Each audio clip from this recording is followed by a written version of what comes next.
everyone, I'm Saar Saar and Kristof. and welcome to TOB Talks, the podcast series by She Rides and Ocean Racing. We're giving you a behind-the-scenes look at what it's like to line up against the world's best as a conti team in the Tour of Britain. Let's get started. Ready?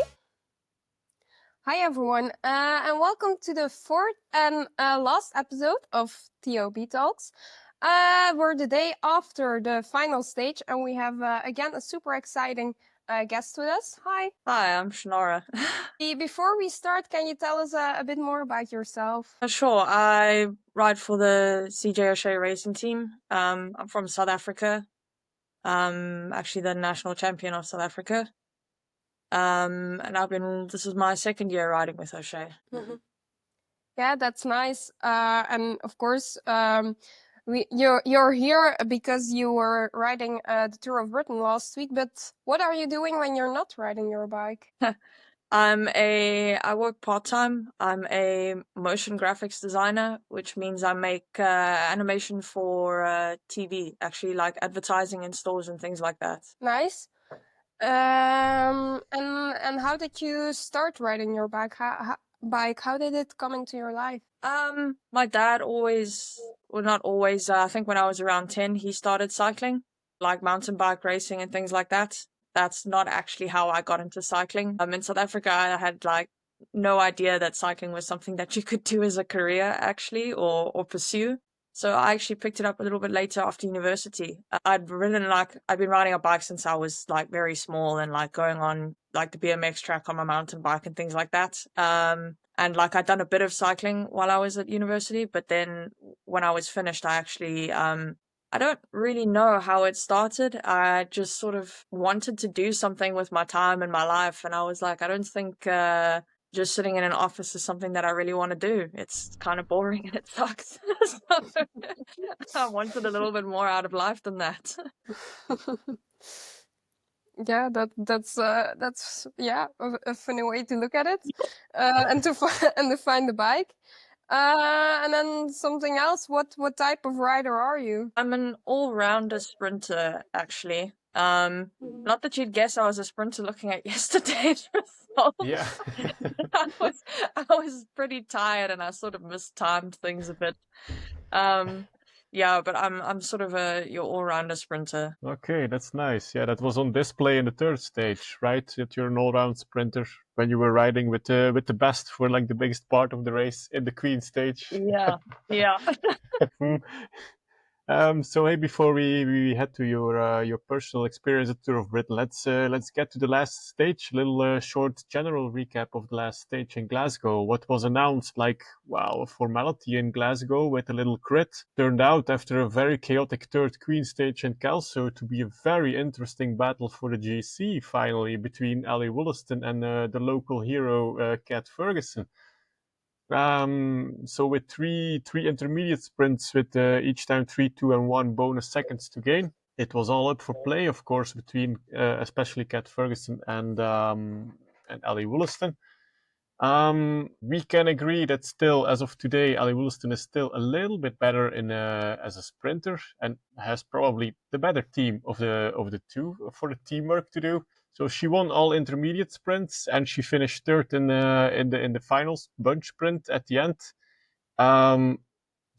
Which put whole Great Britain into tears and Cat Ferguson into second place, and Ali Wollaston won her first World Tour GC, which was very happy about. But I think Cat Ferguson shouldn't too much complain either, and that's what her dad told on Instagram post as well. He said like, okay, you go from high to low in cycling pretty fast, but let's all agree Ali Wollaston also deserved this general classification win in the end as well. And so it's a nice reaction. We have a nice winner, a nice runner-up. So we can't complain for the Tour of Britain all in all, I think. And of course, yeah, for the win, obviously Lorena Wiebes won the bunch sprint. That's that was not a big surprise, I think. So I think after all, it was a very, very exciting Tour of Britain in the end, until the last seconds, last meters, actually, the sprint. Yeah, what did you think, Saar? Yeah, it was like mixed feelings in the end because it was like, oh, Yeah. this is a great win for Ellie Wilson, but it's also kind of sad for Kat Ferguson. Yeah. And there's so Uh, two wonderful personalities as well. So you were like, oh, which one do you pick? yeah. Indeed. Then something that was really remarkable, I think, is Lorena Wiebes almost like doing a lead out. I think it was the second intermediate. So yeah, that was a bit surprising to me. But yeah, it was just really exciting, and you can't really explain it, I think, if you didn't watch it. But it was like an extended track point race or something like that. It Yeah. was like also with an intermediate sprint, and then it being so close. Yeah, it reminded me a bit of that. So yeah, super nice final stage, I think. Sadara, what were your takeaways? Well, I mean, on Ali Wollaston getting it at the end there, I mean, she does come from the track. So, I mean, you compared it to a points race. I'm like, well, she's very good at that. She's got a lot of experience. Yeah. So, that's not so. I actually didn't know it was that close. But like coming through the start finish at one point, I heard the commentators going like, "Oh, it's going to come down to the wire," and I was like, "Oh, wow, okay." I think also a bit unfortunate for Kat having a puncture there, or I think that was the issue. Like that was a bit unfortunate, but yeah, maybe the curse of the green jersey seemed to be the story of the tour. Nobody could hold on to it for more than a day. Yeah. So maybe lucky for Ali, she only took it on the last day. Yeah. Didn't have to try and defend That's it for another stage. that's an interesting takeaway. Yeah, but it was probably a stage that I enjoyed the most. Like it was the most fun. Also, it wasn't raining, which is I think the one corner that we went through. I think if it had been raining there would have been some nasty incidents. I think it was with Yeah. 500 to go. We had a little dip down in the corner that Yeah. that could have ended very badly. But I think most of the girls were trying to race a bit safe and actually get to the finish in one piece. It's the last stage, and the racing actually tends to be a bit safer when things are consistently hard and fast. People have less time to think and do stupid things. So I think, even after 4 days. yeah. So I think everyone was a bit tired and just like they were trying to get through it, and everything was just very consistently hard and fast. Yeah, like the sprinter teams were trying to control things. GC teams were trying to like get their riders to the front as well. It wasn't super controlled though because of the nature of the course, opening up and closing up a lot of the time. So there was quite a big washing machine effect on the backside of the course. Like when we took the right hander up to the climb, and then that whole stretch, it was sort of very like significant on your positioning after the first drag up and the right hander. That sort of dictated how the rest of your lap was going to go until you could get to that corner again. Mm-hmm. Yeah, and how did your final stage went, Sonara? Not legs exploded a bit on the last stage. Not in the mood for a great sprint anymore after 3 brutal days. It was a bit of a well. For one thing, my Garmin mount broke actually, or not the mount, but like where it clips on the little piece at the back of the Garmin that broke on lap 3. I think I was like 10th wheel or something. I was like really well positioned, and then I had to like try and like clip it back in, and it wouldn't go. And then I had to put it in my pocket eventually. So that was something to like mentally reset from going to like near the front to right at the back. And then I had to like get myself up there, which I did. But for me, I was sort of I think a lot of riders were using that climb to move up. So I was doing that previously on the laps. But on the second lap, SD Works changed where they were riding in the bunch going into that corner. They were previously riding on the right-hand side of the road. And then they started moving to the left on the second to last lap. And I thought, I think this is going to change on the last lap. And it did. So I couldn't move up the way I wanted to. And after that, the pace is very, very high. So it just ends up like a long line of riders basically just suffering and hurting. So from there, it was a bit of like, okay, well, like try and make the most of it. But I've sort of already shot myself in the foot and not going to be able to really come back from this too well. I think actually FDJ did pull Ali back from that though. Like I don't think she was super well positioned there, and they pulled her back right forward to the front before that sprint. So like well done to them for managing that. Yeah, and personal advice for you, Sonara: never trust SD Works tactics. They're unpredictable. Yeah. Don't do that anymore. No. I saw it and I was like, I don't think this is gonna work on the last lap. I know often in the sprint on the last lap, it's completely different to every other lap, the way that things have played out. Like it often happens. Like you can't rely on like the rhythm and the patterns that have happened previously. So I was hoping, because I'd gone into that lap like badly positioned. So I was really hoping to come right there, but yeah, I just didn't, like, I don't have the most experience in like sprints at that level. So I mean, that's something you only really get racing a lot at that level. So that's just something I'd have to keep doing to get better at. Yeah, sure. It's a good learning curve, this kind of races, of course. Yeah. So, and hey, as a conti rider and as a sprinter type, can you just tell us how strong Lorena Wiebes is in a sprint? And is there anything you can do about it? Not that there's anything anybody can do about it, because beyond having a very good and experienced lead out, she's probably got the best numbers. I think she does have the best numbers. I don't know if there's much you can do other than like trying to block her, and you need a whole team to like line the road to stop her getting through. And even that might not work. She might just force her way through and win anyway. Yeah, put her elbows out and there she Yeah. goes, probably. Yeah. She's insanely strong. It's even uphill, she's really like she's still a good rider. So it's not like that's going to like defeat her or anything either. No, exactly. No. Hey, what did you think in the Kelso stage, Sonara? Probably you yourself didn't expect you to be there, right? But you rode very strong. You were okay at the back, but it was a front group anyway. So yeah, you did pretty well in apocalyptic circumstances in every way. Yeah, I think that's probably, it's got to be up there with the hardest days on the bike ever. Yeah, I sort of knew previously I'd been like the last rider going into the start of a com, and it's like I'd actually like to check my times of previous comms to see if I did a similar time to the people at the front, because when you start at the back, you have no chance, really. Like positioning is super important going into those points. So at this one, I made probably the biggest effort I have. Like, to me, it was quite scary in the wet and doing the descents. And then the tar surface sometimes was not great. So you have to trust the tar and the peloton and to not slide out in the rain. But yeah, I managed to get myself into a good place going into the first com for a change. So, or not the best place, but better than the back. So I went into the climb in like a good place, and managed to hang on up there. And then we went into the second one, and couldn't manage that one. And then I was with quite a strong chasing group. Initially, I was one of the only 3 riders sort of working in our group. And then I kind of realized if I kept doing this, I was going to explode.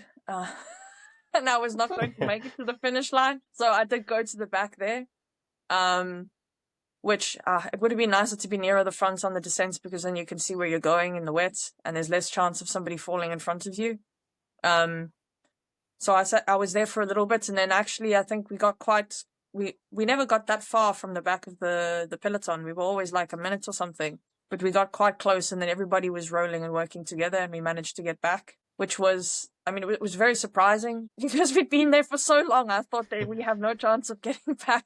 It's just going to stay like this. But yeah, then we got back, and then there was the biggest crash, I think, in the whole tour, right near the front. I think everybody went down except maybe 12 riders at the front. And then there were a few people that didn't fall, and people that didn't fall badly. We sort of made up a chasing group that got back to that group. And then there was another crash again at the bottom of the descent on the descent after the first com, which was a very slippery descent. Like I noticed that I had my back wheel slide there when it was drier, the weather, the first lap. So it's not so surprising a crash happened there. It was one of the reasons I didn't want to be in the middle of the bunch, is because I think something bad could happen. And then there was the crash. And then it's a bit annoying that I wasn't then with the front group after all that work and finishing like behind them. But it was still like a surprisingly good day. Like I'm not a bad climber, but I'm not a climber by any means. But I think there were some sprinters that were still in that front group. So I think it really was because of the technicality on the course. Like positioning was what was really super important going into the climbs.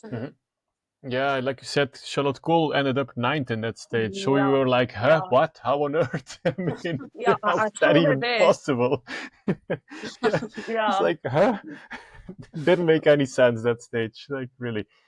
So yeah, and then the rest of the team, Sonara, how did they end the Tour of Britain?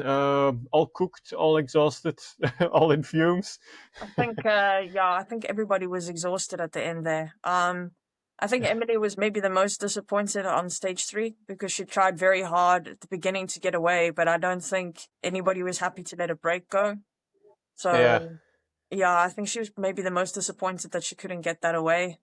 But I think everybody was happy to get to the end in one piece.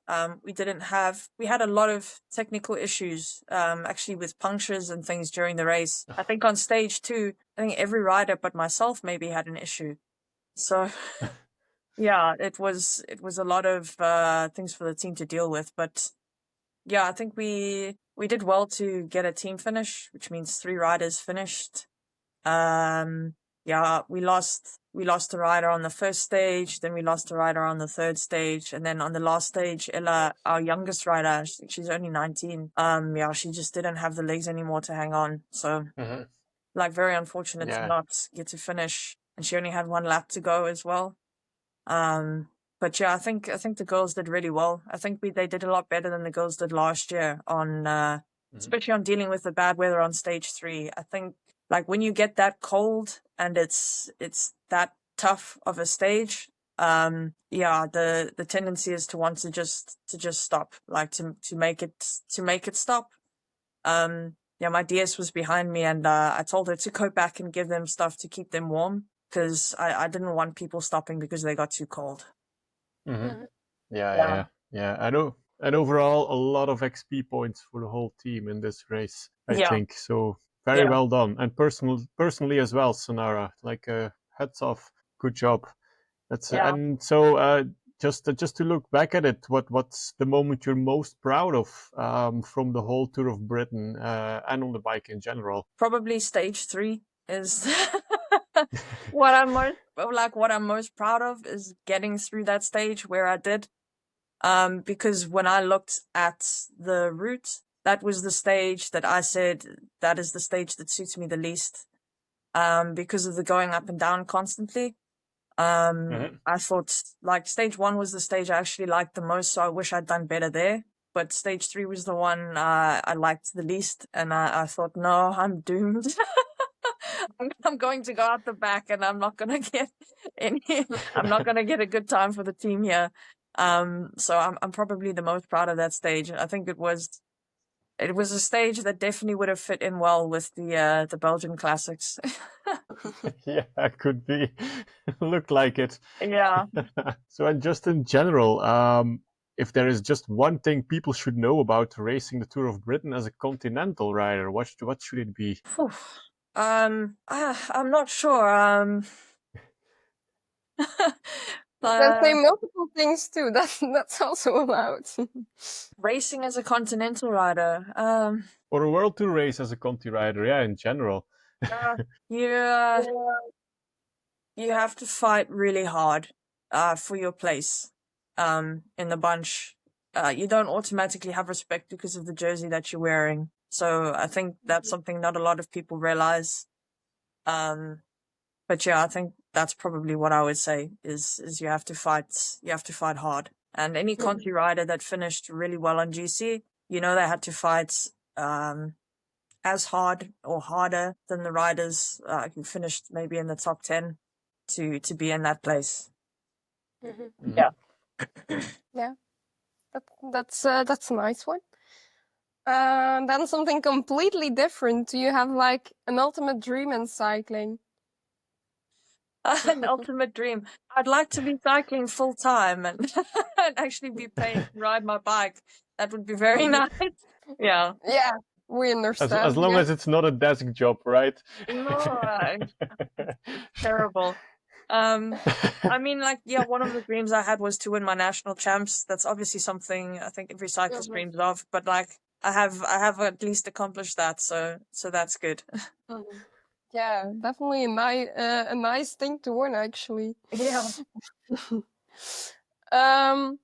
And apart from it not being a desk job, what's your favorite part of being a cyclist? Getting to ride my bike, being outside, like for long periods of time, the things that you get to see.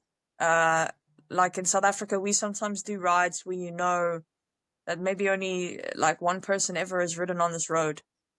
When you go on an adventure, like doing like a gravel ride, and you go out and you can see, like, we've made a segment because there wasn't one that existed, and then you can see, oh, only one person ever has ridden this road before us. So those rides and the things that you get to see that not a lot of people ever get to see and experience, that's actually what's super enjoyable. Yeah. And then you've talked about being a South African rider. What is it like to be a South African cyclist, and what does the cycling look like? The cycling scene look like?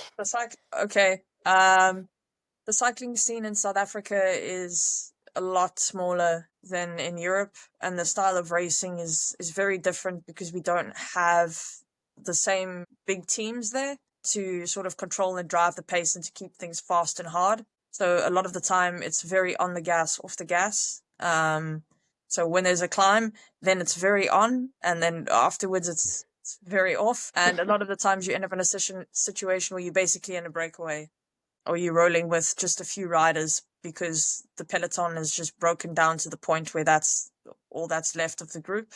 It's hard in a different way. You need to be actually quite an explosive rider to be able to follow a lot of the attacks that go on, but you maybe don't need the same level of endurance, I think, or ability to consistently push power for long periods of time. But yeah, like it's still a nice scene. I think our gravel racing is really taking off. And we've got the big gravel stage race that's coming up, I think, in November or end of October. But yeah, it's not, I don't do a lot of the racing there anymore because I'm here for maybe half the year. But I do enjoy the races that I do there. Yeah. Yeah, that's super nice. I think we can actually end our list of questions here, unless you want to ask something else, Kristof. No, I'm fine. It was very wonderful to meet you, Sonara. Yeah, sorry it wasn't sooner. I Yeah. think they tried to set up the interview for the end of stage 3, but I don't think I was even a human being at the end of stage 3. So I was Yeah, like, no, that's I can't. I won't be very good in an interview today. I'll be just a zombie on the podcast. that's the general feedback we got from the whole team. Actually, like, yeah, we're not so sure if we can find someone that's really able to do an interview right now. I think everybody was kind of dying the longer the tour got on. I think Emily did the first one. Yeah, that was smart. Yeah. She got it before we were super tired. Yeah, that was clever. Actually, it turned out to be a very lovely Yeah, episode. yeah, Amy is very cool. Okay. So what? Okay, Yeah, cool. for sure. Yeah. What's next on stage for you, Sonara? What's the next one? We are racing Dwarsdorp Hageland. Soon. Yeah, so quite soon. And then Copenhagen. Copenhagen Oh, Sprint. yeah. Yeah. And then I actually go home for a month. Yeah. Because otherwise I spend 6 or 7 months away from home, and it's a long time. And last year I got like super homesick. So this year we decided to like split things up. So I'll go home for July because like our national champs happen early in the year, so there's not a lot of racing in Europe at the time. So I'll go home in July and then come back in August. Yeah. Good. That's lovely, Sonara. All that's left is wishing you the best. Have a good 2 upcoming races. Best of luck. Have a great break at home. Enjoy your time in South Africa. Yeah. And then kick ass once you're back in August, probably in Belgium, I guess, because Yep. in August there's a lot of Belgium racing left. Yeah. Almost the only racing left on the calendar, but that's a whole other discussion. So thank you for joining us, Sonara. It was wonderful to have you as a guest. Wonderful to have all members of CJ O'Shea as a guest the past 4 days. And if you haven't listened yet to the previous episodes, you should, because it's a wonderful team. The ins and outs of a Conti team during a World Tour race. A little bit more chaotic than a World Tour team, I can imagine. But Yeah. it's amazing. So thank you very much, Sonara, and best of luck. Well, thank you.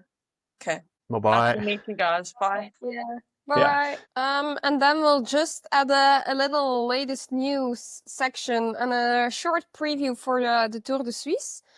We'll start with Catalonia. We had the last stage ending up a not so cheap stage for Demi Vollering, because she cheered before the finish line because her teammate Loes Adegeest won the sprint. You might wonder, sprint, was it a bunch sprint when Loes Adegeest won? Yes, it was. The first stages were just so heavy that not really a lot of let's say top 10 sprinters from the World Tour came to this race. So yeah, it was actually quite exciting to see who would win this sprint. Second one to Eva van Acht, and it was a third one for Eline Janssen. And I think we had 3 copies in the top 10, Kristof. Yeah, amazing. Tyrrell came in 6th and rounded up a wonderful Vuelta Catalunya for her personally, because she also managed to snatch away the 10th place in the GC to hold on to it in the last stage. So that's a brilliant result for her. India Granger came up 9th. And Camila Ranos-Bia, of course, she was 8th. She's actually the sprinter of the team. So she did very well as well on the World Tour level. So yeah, all in all, very, very delighted Volta Catalunya for Team Koop Repsol. And we should mention the very, very, very funny Instagram story of Demi Vollering, who was, spot the irony there, because about her relegation from 6th to 58 after she was enjoying the win of her teammate Loes Adegeest as well. She said "Oh, I'm very sorry. I'm a little bit confused about the new rules. I promise I will never do it again. At least I will try to." But yeah, And these rules, it seems a bit ridiculous, but at the same time, we are also complaining to the UCI at this point, cycling is too dangerous. So can I get where this rule comes from? Yes, but maybe we should look into different rules first before we apply that one. So yeah. Regarding safety, I think the UCI has a lot of other priorities to tackle. This one is probably not very high on the list, especially in the World Tour, where like all men and women are supposed to know how to drive their bikes without their hands, I think. They should be skilled enough to not to not cause a lot of danger there. But anyway, funny story. In terms of GC, we had a 1-2 for FDGs. Pretty just a really, really successful Catalunya for them. Yeah. We had Vollering on 1, Chabet on 2. Impressive Marion Bunel on 3. She really made a very good impression. The Queen at the Queen stage. Also nice spot for Anna Santesteban, and it was 5th for Femke de Vries. And oh my god, was almost gonna forget this. We had our guest Barbara Malcotti on 8. Yes, she was very strong once again. She's really sticking her nose to the top, or at least the sub-top in climbing races in the World Tour here. It's very, very nice to see as well. And you said very successful Volta Catalunya for FDG. I think it was all in all a complete success this weekend with the Tour of Britain as well. So can't complain to be an FDG member these days, I think. No, indeed. And then something else, I think, made me very exciting. I didn't watch it because exams and priorities, but a result I was very happy to see come in was Dwars door de Westhoek, with a first place for Fleur Moos, who beat Susanne Andersen in a very close sprint of a small group. For those who haven't noticed, Vermoor has been out, I think, since the cyclocross in Dublin. So that's quite a long time. She has been struggling with her sinuses. She had a surgery. So it was actually just her second race day this year, and she immediately beat Susanne Andersen, who has been proven to be on a very good form the last few weeks. So that was really impressive. Who was also in the group was Amalie Diederiksen. We had Lily Williams, Ilse Plemmers. So yeah, we had Valerie de Meij also on 3 seconds. I think she was originally in the group too. Yeah, she was. Yeah. She said like, well, I'm on the road. Like no sprinter's leg a day out with people with sprinter's leg. So yeah, she was not all too surprised in the end that she came up short in the end. Yeah, overall there were pretty it's not like they are gonna win a bunch sprint on World Tour level, at least yet, but it was a pretty packed sprinting group actually that got up on the road. Yeah. And then just to round this up, because of course this is a TOB Talks, but we might as well do a little preview for the Tour de Suisse. It is a very packed a very packed start list, actually. We have Demi Vollering, Elise Chabbet, we have Justine Jacquier, Laura de Schepper, Sarah Gigante, Urska Ziegart, Nivia Doma, Bauernfeit, Bradbury, Fisher Black, Isabella Holmgren, Rihanna Marcus, Realini, Spratt, Van Andro, Hold a Little Track should be mentioned, actually. Yeah. We have Alvarado, who's also been on a very good form. Millie Cousins, straight from a top 10 in the Tour of Britain GC. Let's scroll through. We have Marlon Reusser, of course. Also there is Mavi Garcia, Monica Trinca Colonel. We have Marta Cavalli, we have Nienke Venke, Ferran Prévost, Marion Bunel, Femke de Vries, also just top 5. At the moment, there's also Fem van Empel on here. I don't know, we're quite a few days before they are actually starting, so I don't know how certain that is, but if it is, would be great to see her back, and if it's not, we're just hoping she's doing all right. From Team SD Works Pro Time, they have Misha Bredewold back in competition. Also Femke Gerrits is there. Marta Lach is there. No, oh my god, I'm almost there. Noemi Ruick is there. Kim Ketso, Kerbal. Okay, and we can keep it at that. So you heard it, a lot of very strong riders on the participants list. Mm-hmm. You might ask yourself, where are the sprinters? I think they just left home because there's none of the stages that's suitable for a bunch sprint, actually. None of the 4. So, nothing to do there, I guess, for the sprinters anyway. But yeah, very, very packed, stacked, and strong field for Tour de Suisse this season, this year. So let's see what it gives. Very curious. Yeah. You're ready for prediction time? Yeah. I suggest you start because you have the boring picks after all. Yeah. So I go obviously 1 for Demi Vollering. She's the queen of the GC races. So Niamh Fisher Black. And on 10 I go for Petra Stiassny. Nice. Okay. Not so boring after all. Haha. Yeah. But now. I'm the first one. I don't know how this is going, but I was like, I'm not gonna pick Vollering, and Reusser is also very good, so that might be a little bit boring. So we saw my last delusional first pick actually went very well, so I'm going with Sarah Gigante on 1. No pressure. I would love that actually. Yeah. Then on 5, I'm going with Rihanna Marcus. She seemed also to be very well in Tour of Britain. And on 10, I'm just going with, again, AG Insurance and just a little Belgian accent. I'm going with Laura de Schepper. Okay, that's some hot takes, sir. Gotta love the hot takes. They make it interesting, right? Yeah, have to admit they're more interesting and exciting than my picks, but yeah, I go for the big money. I But then, go for safety. yeah, but then I suggest we keep it at that. We are just again gonna thank every team member of CJ O'Shea. Firstly, to give us the chance to do this with them. Second, to the riders who are here, and Amy, of course, for taking the time to record with us. Also to Christine, the DS, and Adam for trying to take care of everything. And yeah, for surviving the chaos, I think. Yeah, it was great insight. So thank you, Team O'Shea, for the opportunity and for the collab. Yeah.